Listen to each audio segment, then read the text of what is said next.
Libya's rebels scored a major diplomatic victory today when the United States and more than 30 other nations formally recognized them as Libya's legitimate government. That could give them access to billions of dollars from Muammar Qaddafi's frozen assets.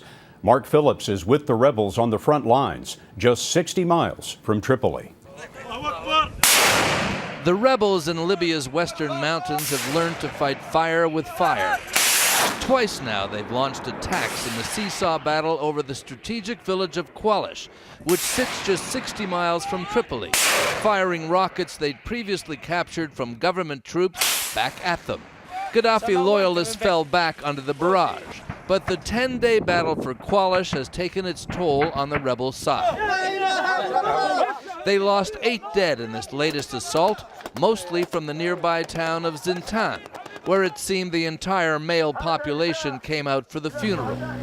The citizens' army of clerks and workers and students and just about everything else lacks a coordinated strategy, and the local commander says has no direct communications with NATO's air cover. How quickly will you push forward? We have to coordinate with the NATO. When we get permission from the NATO, then we will go.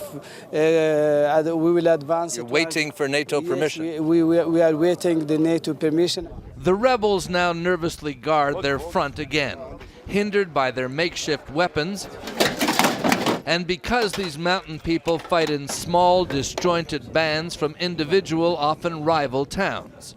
After they first took this territory last week, most of the fighters just went home. This time they've beefed up their numbers to try to hold on to it. The rebels here have another problem. They've taken control of their own towns, their own mountain region, but beyond here, down on the plain, there are different tribes, different people, different loyalties. And in this fight, we will never give up. Heart will only take them so far. We are more than ready. Can you are you capable of doing it? Yes, I'm capable. We are all capable. So I'm civilian. I'm not a soldier. But with this, I can do magic. Magic is what it might take. Mark Phillips, CBS News, near Qawalish, Libya.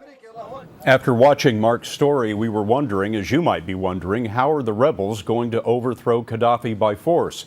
Well, the answer is most likely they're not. David Martin tells us from the Pentagon that U.S. military analysts agree that the rebels don't have anything like effective command and control. The hope is that economic sanctions, NATO's air campaign, and a little pressure from the rebels will convince Qaddafi's inner circle that the dictator has to go.